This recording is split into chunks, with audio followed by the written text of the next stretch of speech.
제가 이 말씀을 준비하면서 이 강단에 서서 여러분에게 증언하는 이 말씀을 여러 번 이제 반복하며 여러분에게 증거할 것들을 다시 한번 되새기고 있었습니다.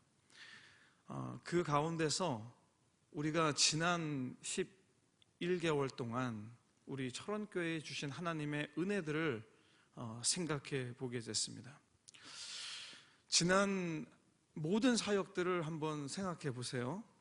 철원교회에 주신 많은 은혜들이 이 말씀을 준비하면서 여러분하고 나눌 때, 걸을 때나 또 사무실에 앉아 있을 때나 또 교회 곳곳에 보면서 저 다목적실, 여기 파우스, 그리고 이 베델 성전, 이곳에 가득 찼던 것들, 또 이곳에서 행했던 모든 사역들을 하나님께서 하나하나씩 떠올리게 주셨습니다. 저는 이 사역들 가운데 하나님께서 주시는 이 신앙의 연단이 어떻게 우리에게 주어졌던 것일까, 이렇게 고민을 하게 되었습니다. 그리고 그 사역들을 한번 정리를 해봤습니다. 매달마다 많은 사역들이 있었는데 한 7월부터 좀 정리해서 큼지막한 것만 하나씩 말씀드려 본다면, 7월에는 이제 거룩한 방파제가 우리 철원에 왔었습니다. 여름 성경학교와 중고등부 캄보디아 단기 선교를 다녀왔고요.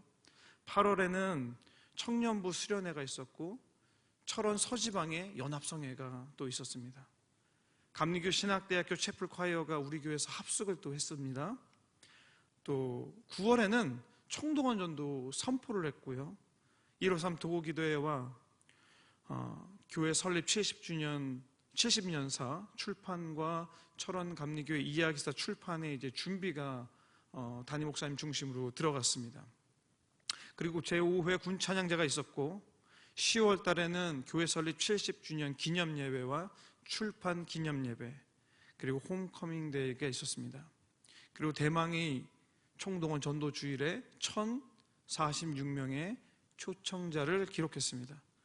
자, 여기에서 멈춘 게 아니라 11월에 넘어오기 직전에도 이제 철원군 이제 기독교 연합회 부흥성회가 있었고, 또 CTS 부흥 어게인까지 정말 다양한, 그리고 참 하나님의 은혜가 아니고서는 설명할 수 없는 놀라운 역사들을 우리 철원교회에서 하나님께서 계속 써 내려가는 것을 보게 되었습니다.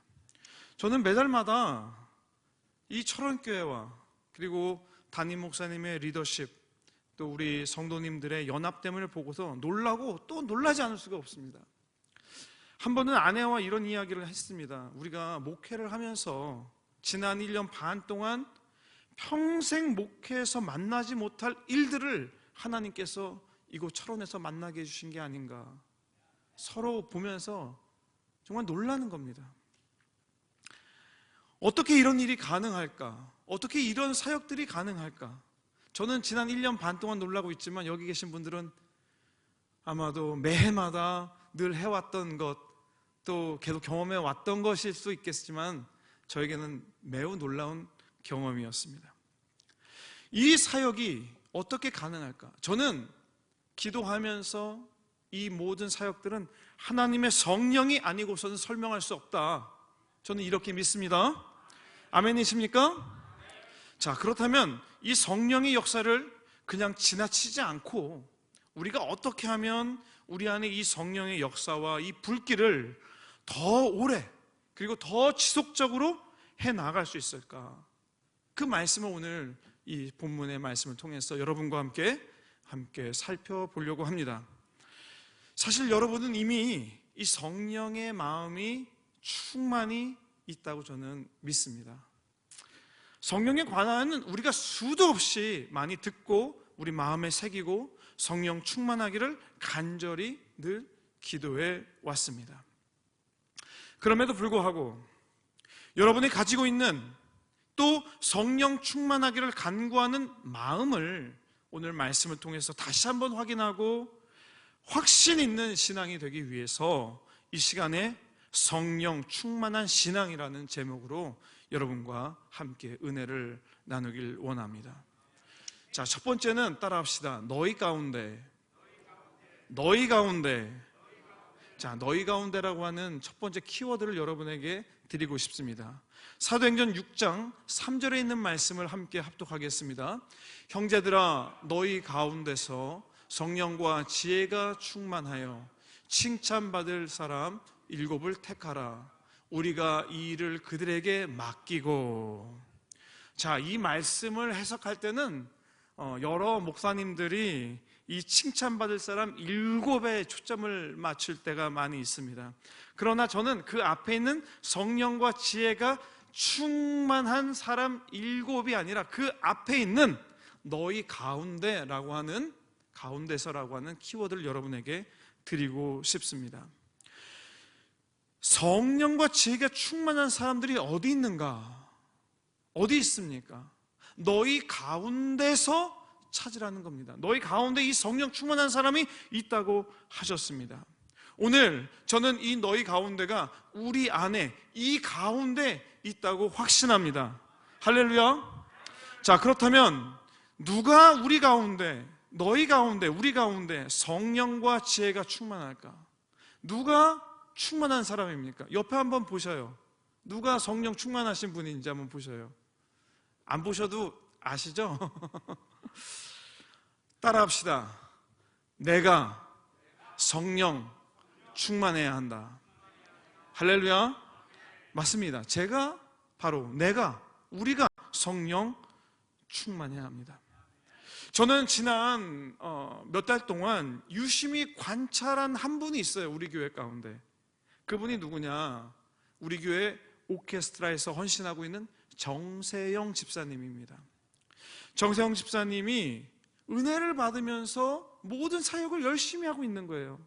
항상 바쁘고 힘들고 지쳐 보였는데 어느 순간 은혜의 얼굴로 바뀌어 있었고, 여기 안 계시지만 청년부 예배에도 나오시는데 꼭 나오셔가지고 이제 반주로 돕고 있고, 말씀을 듣고, 또 주일도 정말 아침부터 저녁 늦은 시간까지 충성을 다해서 종려나무도 그렇고요, 또 여러 이제 반주에서도 헌신을 하고 있습니다. 11월 첫째 주였습니다. 오후 예배 때 담임 목사님께서 대표 기도하기 전에 갑자기 오늘 예배 혹시 마음에 감동이 되시면 특송을 했으면 좋겠습니다, 이렇게 이야기를 하셨어요. 기억나십니까? 예, 그리고 합심 기도와 대표 기도가 이어졌고, 마음에 감동이 있는 분, 특별 찬송하실 분 계세요? 이렇게 담임 목사님이 3번을 물어봤습니다. 무려 3번을. 근데 그때 제 마음에, 야, 이건 나에게 주시는 게 아닐까, 내가 나가야 될까 하는 그런 마음이 있었는데, 갑자기 제 옆에 있던, 제 이 끝에 앉아 있었는데 제 옆에 있는 정세영 집사님이 손을 번쩍 들더니 제가 하겠습니다 하고 나가는 거예요.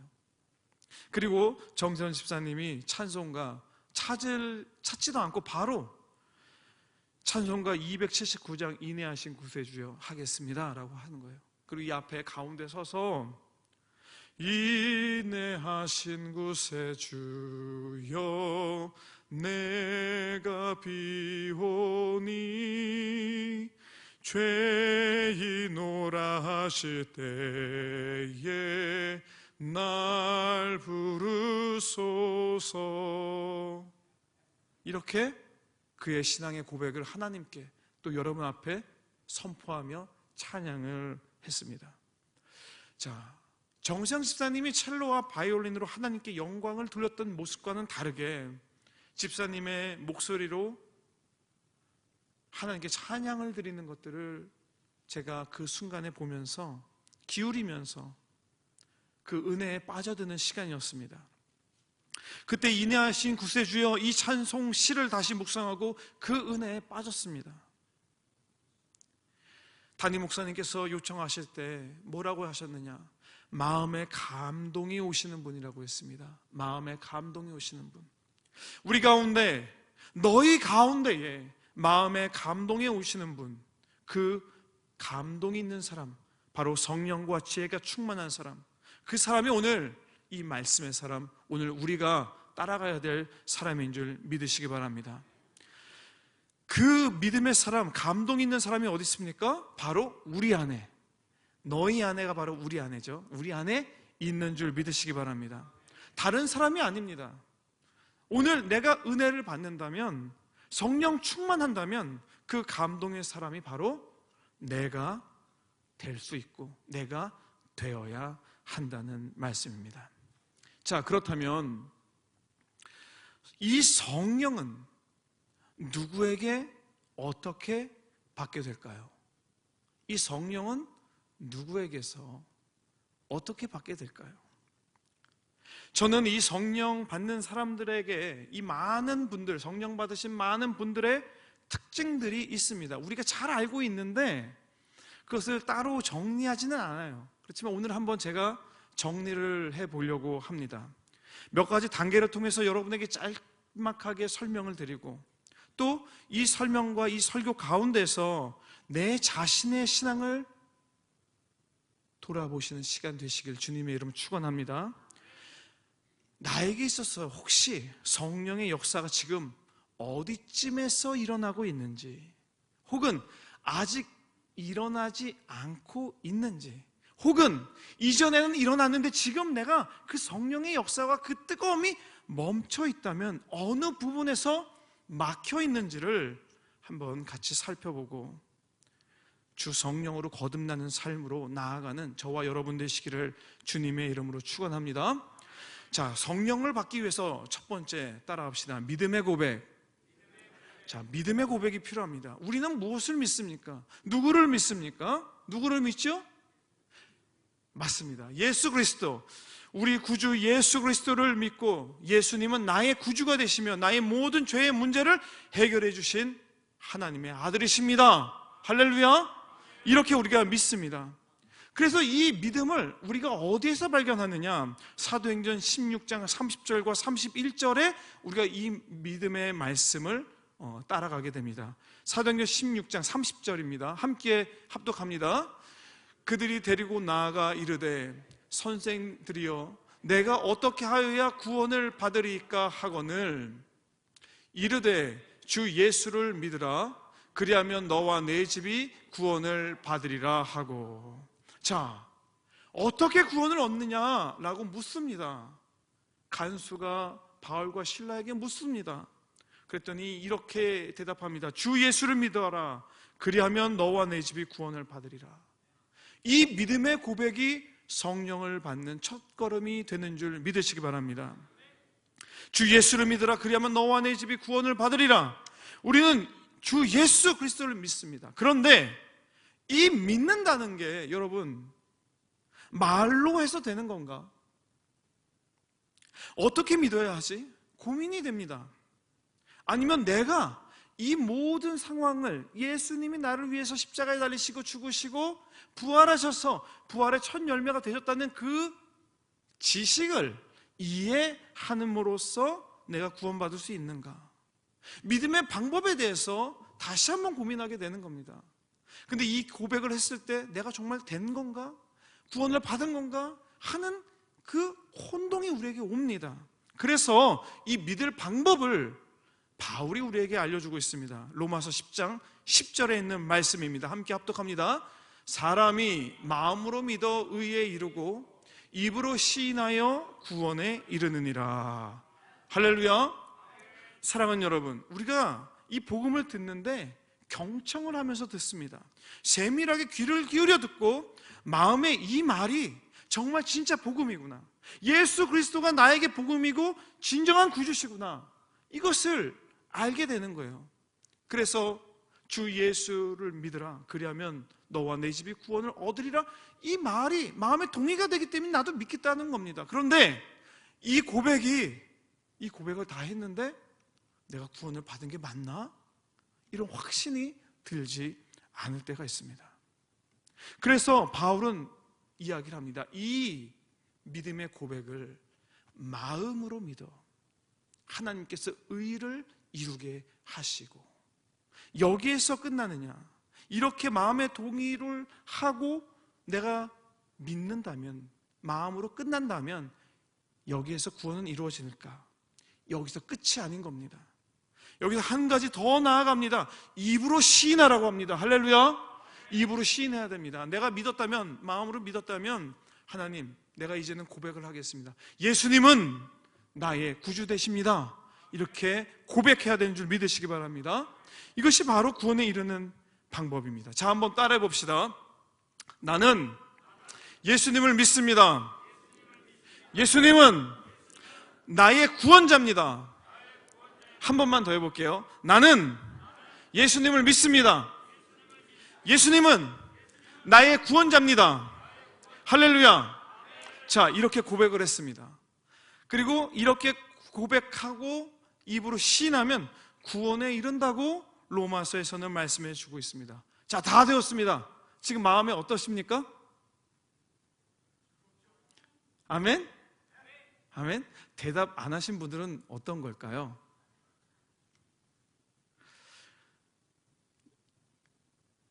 우리가 이렇게 고백을 해요. 아, 맞습니다. 이 고백은 분명합니다. 그런데 하지만 무언가 허전함이 남아있지 않습니까? 이렇게 고백을 했는데도 허전함이 있는 것은 아마도 내가, 믿음의 고백을 하고 있는 내가 주체적으로 직접 은혜를 받고 고백하기보다 앞에 있는 목사님이 또는 인도자가 이렇게 한번 외쳐보자고 했기 때문에 그렇게 따라 하다 보니 하기는 했지만 뭔가 마음에 100% 감동이 되지 않는다, 이런 생각을 하게 됩니다. 맞습니까? 네, 그렇다면 이 다음 이야기를 한번 들어주십시오. 자, 여기에 이 고백에는 그냥 고백해서는 되는 게 아니라 따라합시다. 감동의 고백. 예, 감동의 고백이 있어야 됩니다. 눈물에 감동이 있어야 되고 뜨거운 감동이 있어야 되고 온몸에 전율이 있어서 이 감동을 어떻게 주체할 수가 없어서 이렇게 고백을 해야 합니다. 성경에 이렇게 고백한 사람이 있습니다. 예수님께서 가이사랴 빌립보에 가시는 길에 제자들한테 물어보십니다. 사람들이 나를 누구라 하느냐? 그랬더니 제자들이 이렇게 얘기합니다. 더러는 세례 요한, 더러는 엘리야, 어떤 이는 예레미야나 선지자 중 하나라고 합니다 라고 이야기를 했어요. 사실 이 고백은 굉장히 놀라운 고백입니다. 왜냐하면 이 세례 요한은 당대 최고의 지도자입니다. 또한 엘리야는 어떤 사람입니까? 엘리야는 바알과 아세라 선지자 800명을 물리친 정말 최고의 선지자입니다. 그와 비교할 수 있는 사람이 바로 예수님이라고 그렇게 소문이 났다는 거죠. 엄청난 고백입니다. 지금으로 말하면 최고의 인기 스타인데, 제가 잘은 모르지만 우리 여자 권사님들께서 혹시 뭐 임영웅 좋아하십니까? 웃으시지 않으신 거 보니까 그렇게 좋아하지는 않으시는 것 같고, 뭐 젊으신 분들한테 보면 뭐 차은우라고 하는 그 있어요. 저 잘 모릅니다. BTS? 제가 선택을 좀 잘못한 것 같습니다. 어쨌거나 이 세계에서 지금 우리가 알고 있는 사람들 가운데 가장 인기 있는 사람을 예수님이 그와 같다라고 이야기하고 있는 겁니다. 제자들이 그렇게 고백을 하고 있는데 이만큼, 이보다 더 높을 수가 없는 겁니다. 예수님께서는 그 대답에 기뻐하시기보다는 다음 질문으로 이어갑니다. 자, 그럼 너희는 나를 누구라 하느냐? 너희는 나를 누구라 하느냐라고 질문을 합니다. 여러분 뭐라고 대답하고 싶습니까? 네, 1초도 망설이지 않고 베드로가 마태복음 16장 16절에 이렇게 이야기합니다. 자, 같이 읽습니다. 시몬 베드로가 대답하여 이르되 주는 그리스도시요 살아계신 하나님의 아들이시니이다. 자, 주는 그리스도시요, 여기를 한번 힘있게 다시 한번 하겠습니다. 시작. 주는 그리스도시요 살아계신 하나님의 아들이시니이다. 할렐루야.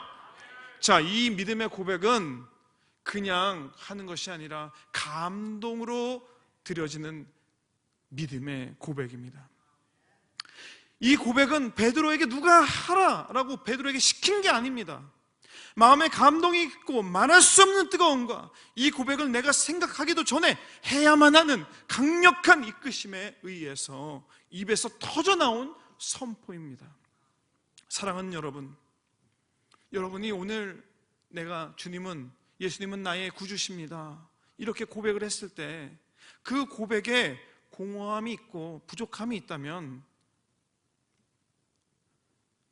그 부족함을 오늘 베드로가 채워주는 방법을 알려주고 있는 겁니다. 베드로의 신앙 고백, 주는 그리스도시요 살아계신 하나님의 아들이시니이다. 이 고백을 듣고 예수님께서는 이렇게 말씀하십니다. 마태복음 16장 17절에 있는 말씀입니다. 함께 합독합니다. 예수께서 대답하여 이르시되 바요나 시몬아 내가 복이 있도다.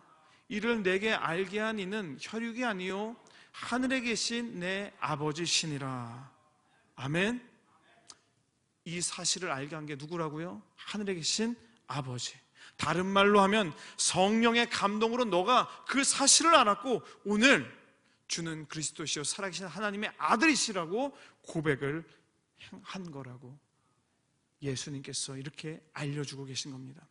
사랑하는 여러분, 오늘 우리가 하는 이 모든 신앙의 고백이 우리의 기도와 교회에서의 모든 사역에, 그리고 우리가 이 모든 예배에 출석이 있고 모임이 있고 만나고 즐겁고 유익하고 기쁘고 감사한 이 모든 것의 바탕에는 성령의 감동하심이 있어야 되는 줄 믿으시기 바랍니다. 그렇다면 이 성령의 감동이 어디에 있느냐? 오늘 처음에 말씀드렸던 것처럼 너희 가운데 있다는 거예요. 다른 곳에 있는 것이 아니라 우리 가운데 주님의 감동, 성령의 감동하심이 있습니다. 자, 이제 성령의 감동이 우리 안에 있다면 성령의 감동은 도대체 어떻게 역사하는 걸까? 이것을 한번 살펴보려고 합니다. 첫 번째는 따라합시다. 우리 안에 기쁨을 주시는 성령. 자, 기쁨을 주시는 성령님입니다. 사도행전 6장 4절과 5절에 있는 말씀입니다. 우리는 오로지 기도하는 일과 말씀 사역에 힘쓰리라 하니 온 무리가 이 말을 기뻐하여 믿음과 성령이 충만한 사람 스데반과 또 빌립과 브로고로와 니가노르와 디몬과 바메나와 유대교에 입교했던 안디옥 사람 니골라를 택하여. 자, 우리가 이 말씀을 좀 자세히 봐야 되는 것은 4절에 오로지 기도하는 일과 말씀 사역에 힘쓰라고 했으니 그 기도하는 일과 말씀하는 일에 힘쓰라고 했더니 이 말을 듣고 뭐 했냐고 하면 기뻐했다고 했습니다. 이 말을 들었을 때 누가 이 기쁨을 주시는 걸까요? 우리 성령님께서 하나님의 말씀 사역과 그리고 기도하는 일에 힘쓰라고 하는 그 말에 기쁨을 주셔서 우리가 성령 충만하고 믿음이 충만한 사람을 뽑게끔 하였다라고 오늘 말씀에서 증언하고 있습니다. 제가 이 기뻐하는 사역들을 여러분에게 소개하고자 하는데 정확하지 않을 수 있어요. 그래서 혹시 제가 이야기하는 게 틀리다면 말씀해 주시면 좋겠습니다. 우리 총 6교회를 한번 이야기하고 싶습니다. 저는 우리 총 6교회가 매주마다 주방에서 식사로 섬기시는데 그 헌신은 정말 말로 설명할 수 없는 부분이 너무나 많다라고 생각합니다. 제가 지금 알기로 총 6교회 분들이 이 손가락 마디와 그리고 손목, 팔꿈치, 어깨, 허리, 다리 아프지 않으신 곳이 하나도 없다라고 알고 있습니다. 거의 1년 내내 매주마다 쉬지 않고 주방에서 봉사를 하시는 거예요. 말로 설명하기 어렵고 이해하기 어려운 것은 힘들고 어려우면 못하겠다라고 이야기할 수도 있을 것 같습니다. 그리고 건강 상태가 좋지 못해서 못하겠습니다라는 이야기도 할 수 있을 것 같아요. 그런데 단 한 번도 못하겠다는 말씀을 안 하시고 묵묵히 주어진 사역 하나하나를 하시는데 안 될 것 같은 것까지 다 해내시는 것을 보았습니다. 사역이 많아지고 힘들고 지치면 이제 좀 줄여야 될 수도 있는데 그 어렵고 힘듦보다 사역을 통해서 주시는 하나님의 기쁨이 가득하고 충만하기 때문에 우리 총여성교회가 올해 그 많은 사역들을 잘 감당하신 거라 믿습니다. 여기까지 이야기했는데 우리 그동안의 노고와 수고에 감사해서 우리가 박수 한번 해드렸으면 좋겠습니다.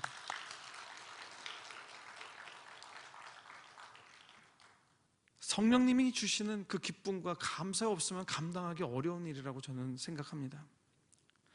자, 두 번째는 성령의 역사는 왕성하게 일어나야 되는 겁니다. 따라합시다. 왕성하게 일어나야 한다. 사도행전 6장 7절에 있는 말씀입니다. 함께 합독합니다. 하나님의 말씀이 점점 왕성하여 예루살렘에 있는 제자의 수가 더 심히 많아지고 허다한 제사장의 무리도 이 도에 복종하니라. 자, 하나님의 이 성령의 사역이 커지면 커질수록 왕성해진다는 겁니다.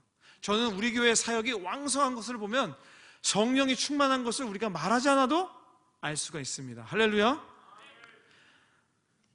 이 성령의 사역이 왜 왕성해지느냐? 우리가 하는 사역이 아니라 우리 하나님께서 하시는 사역이기 때문입니다. 성령의 사역에는, 성령의 역사에는 예루살렘의 제자의 수가 심히 많아지게 하셨고 그 제사장의 무리도 주님의 도에 복종하였다라고 말씀해주고 있습니다. 제사장들이 누굽니까? 말씀에 정통하여서 그 말씀을 연구한 사람들이에요. 그런데 그 사람들도 이 말씀을 듣고서 그 말씀 앞에 수긍하고 따르게 되었다는 것입니다. 누가 봐도 성령의 역사는 거스를 수 없는 것을 믿으시기 바랍니다. 자, 세 번째는 성령의 역사는 세상 사람들도 감당할 수 없다는 것입니다. 사도행전 6장 10절에 있는 말씀입니다. 함께 합독합니다. 스데반이 지혜와 성령으로 말함을 그들이 능히 당하지 못하여. 이 스데반이 성령으로 증거하고 나아갔습니다. 그랬더니 회당 앞에서 논쟁이 일어났어요. 그런데 지혜와 성령으로 말함을 그들이 당해내지 못합니다. 당해내지 못하니까 어떻게 하느냐? 거짓으로 그것을 덮으려고 하는데 사도행전 6장 11절과 13절 이 앞부분만 좀 제가 준비를 했습니다. 함께 읽겠습니다. 사람들을 매수하여 말하게 하되 그리고 거짓 증인들을 세우니. 자, 사람들을 매수해서 세웠습니다. 그리고 거짓 증인들도 세웠습니다. 왜? 성령으로 말하게 함을 막기 위해서 세웠습니다. 애씁니다. 왜냐? 사도행전의 스데반 집사가 성령에 충만하여 설교할 때 누가 그의 입술과 그의 행함을 인도하셨습니까? 바로 성령님이 행하게 하신 것을 우리가 볼 수가 있습니다. 그리고 그 말씀을 듣는데 정말 사단이 역사하지 않으면 일어날 수 없는 일이 또 있습니다. 사도행전 7장 51절에 있는 말씀입니다. 함께 있습니다. 목이 곧고 마음과 귀에 할례를 받지 못한 사람들아, 너희도 너희 조상과 같이 항상 성령을 거스르는도다. 그들이 이 말을 듣고 마음에 찔려 그를 향하여 이를 갈거늘. 자, 성령을 받지 못한 사람을 뭐라 그러냐면 목이 곧고 마음과 귀에 할례 받지 못한 사람이라고 이야기하고 있습니다. 그리고 성령을 거스른다는 겁니다. 성령을 거스른다는 겁니다. 사랑하는 여러분, 이 말을 듣는 사람들이 난생 처음 하나님의 말씀을 접했던 사람들이 아닙니다. 토라를 읽고 하나님, 여호와 하나님을 간절히 가까이 하기를 원했던 사람들입니다. 그런 사람들이 성령으로 말하는 스데반을 거부하고 거짓 증언으로 덮으려고 했습니다. 왜 그랬습니까? 그들이 성령으로 주시는 말씀인 것들을 그들도 알았기 때문이죠. 그런데 왜 거부하느냐?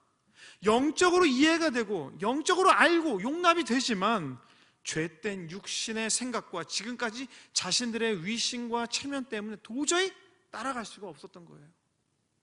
따라갈 수가 없었기 때문에 그것을 덮기 위해서 거짓 증인들을 내세우고 사람들을 매수하게 하였습니다. 사랑하는 여러분, 성령 충만한 신앙은 세상도 감당할 수 없는 신앙임을 믿으시기 바랍니다. 자, 이렇게 우리 철원교회 성도님들은 성령 충만한 삶을 원하십니까? 진정 원하십니까? 보통 여기까지 하면은 제가 설교를 마치는 게 맞지만, 이렇게 살기를, 이렇게 되기를 축복합니다 라고 이야기해서 마무리하는 게 맞지만, 오늘은 조금 더 들어가 보도록 하겠습니다. 다시 한번 이 질문을 여러분의 중심에 한번 가져다 놨으면 좋겠습니다. 내가 정말 성령 충만하기를 원하는가? 내가 드리는 고백이 성령의 감동으로 된 신앙 고백인가? 나의 기도에는 아직도 옛사람이 살아 올라와서 하나님이 들으실 만한 기도가 아니라 사람이 들을 만한 기도에 머물고 있지는 않는가? 그래서 이쯤에서 여러분, 저는 다시 한번 묻고 싶습니다. 정말 내 영혼과 내 중심에서 성령 충만하여서 스데반 집사처럼 성령으로 담대히 살아내고 있는가? 이 질문을 여러분 스스로 내 앞에 가져다 놓고 다시 한번 생각하시고, 또 하나님 앞에 고백을 어떻게 해야 되나 우리가 한번 생각을 해봐야 됩니다. 자, 이제 여러분에게 드리고 싶은 말 다시 한번 정리를 하려고 합니다. 마지막으로 점검하는 마음으로 어디에서 나에게 성령 충만한 신앙이 있어야 되는데 틀어막혀 있는지 그곳을 한번 진단해 보시길 부탁드립니다. 오늘 설교를 시작했던 부분을 한번 생각해 보십시오. 성령을 어떻게 받았느냐라고 시작을 했습니다. 그런데 성령을 받기 위해서 제가 믿음의 고백을 해야 한다고 했습니다. 그 믿음의 고백의 예가 바울과 실라가 옥에 갇혀 있을 때에 간수에게 주 예수를 믿으라, 그리하면 너와 내 집이 구원을 받으리라 하신 그 믿음의 고백을 우리가 하면 된다는 거예요. 그렇다면 이 고백으로, 이 믿음의 고백으로 예수님을 믿으면 되는구나, 우리가 여기까지 생각해 볼 수가 있습니다. 그런데 여기서 부딪히는 난관은 예수님을 믿는다는 게 내가 예수님을 아는 게 믿는 걸까? 예수님에 대해서 들어봤던 것, 내가 알고 있기 때문에 거기서 머물러야 하는가?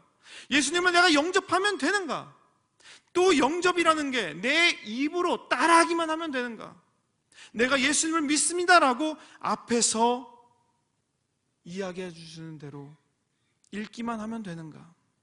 정말 무엇이 진짜 믿음인지 알 데가 없는 순간들이 우리에게 찾아올 때가 있습니다. 그래서 로마서 10장 10절에 이렇게 말합니다. 마음으로 믿어 의에 이르고 입으로 시인하여 구원에 이른다는 말씀을 우리에게 주셨습니다.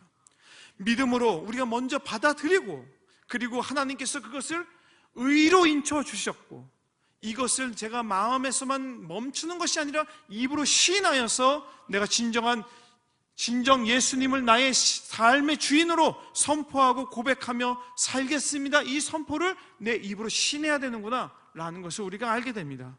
그런데 머리로, 이성으로 이해하고 고백하면 그 안에는 감동이 없이 하게 될 때가 많습니다. 이러한 고백에는 부족함이 있는 것들을 우리가 지금 이 순간에도 경험하고 있을지 모릅니다. 무언가 부족한 게 있습니다. 그래서 그 부족한 것을 베드로의 신앙 고백에서 찾게 됩니다. 어떤 고백입니까? 주는 그리스도시요 살아계신 하나님의 아들이시니이다. 그러나 이 고백을 알게 하신 게 누굽니까? 하나님의 영, 성령님이 알게 하여 주셨기 때문에 그 감동된 고백이 힘이 있고 능력이 있습니다. 이렇게 성령의 감동이 되면 모든 삶에 하나님의 간섭하심과 은혜가 자연스럽게 넘쳐나게 됩니다. 성령의 충만한 모습의 표변이 바로 이 7 집사들, 특별히 그 가운데 스데반 집사의 모습이 오늘 우리에게 그렇게 비춰지게 됩니다. 이해가 되는 거예요. 그렇게 해야 되겠다는 게 되는 겁니다. 그러나 여기서 저는 다시 한번 여러분의 마음을 두들기고 싶습니다. 이렇게 말씀을 드렸는데도 불구하고, 이해가 됨에도 불구하고, 이렇게 알고 분명히 내 삶에 역사한다는 것을 알고 있음에도 불구하고 왜 내 마음에 아직도 그 뜨거움이 없는가? 그런 분들에게 주시는 마지막 말씀을 들으십시오. 로마서 8장 26절입니다. 함께 합독합니다. 이와 같이 성령도 우리의 연약함을 도우시나니 우리는 마땅히 기도할 바를 알지 못하나 오직 성령이 말할 수 없는 탄식으로 우리를 위하여 친히 간구하시느니라. 할렐루야. 우리가 은혜를 받아야 하며 성령을 받아야 하는 것은 너무나 잘 알고 있습니다. 그렇게 받고 싶고 사모하는데도 불구하고 성령 충만을 받지 못하는 사람들에게는 이 간절한 사모하는 마음을 우리 성령님께서 도와주시고 또 위로해 주시고 이끌어 주신다는 그 놀라운 말씀을 우리가 부여잡기를 주님의 이름으로 축원합니다. 이제 우리가 성령 충만을 위해서 해야 될 것이 있습니다. 이 고백이 날마다 새롭고 날마다 성령으로 뜨겁게 되기 위해서 해야 될 것은 성령 충만을 위한 간절한 기도와 사모함, 그리고 자신의 신앙의 모습을 하나님께 드리면서 나도 모르게 가슴이 뜨거워지고 나도 모르게 눈물이 나며 나도 모르게 이 기도와 감격을 전하지 않고서는 견딜 수 없는 마음에 휩싸여만 합니다. 성령으로 거듭나는 삶은 지난 2000년 동안 예수님을 믿고 성령의 역사를 경험한 모든 믿는 자들에게 주어진 숙제이며 해야 할 도리였습니다. 오늘 저는 여러분이 이러한 기도를 하기를 원합니다. 여러분, 믿음의 고백을 드리십시오. 예수 그리스도를 마음으로 믿어 주의 영의 감동으로 믿음의 고백을 드리십시오. 주는 그리스도시여 살아계신 하나님의 아들이시니이다. 베드로의 그 놀라운 고백처럼, 그 감동의 고백처럼 오늘 나의 감동이 간절한 마음의 기도로 하나님께 드려지길 원합니다. 나의 인생은 내 것이 아니라 하나님의 것임을 선포하십시오. 그리고 이렇게 간절히 기도했음에도 불구하고 마음에 감동이 되지 않는다. 그러면 그때 정말 마음을 찢는 기도를 하시되 로마서 8장 26절에 있는 말씀을 부여잡고 성령의 감동을 간절히 바라는데도 불구하고 마음이 뜨거워지지 않음을 성령님께서 말할 수 없는 탄식으로 우리를 위해 친히 간구하시니 그 말씀을 부여잡고 기도하시기를 주님의 이름으로 축원합니다.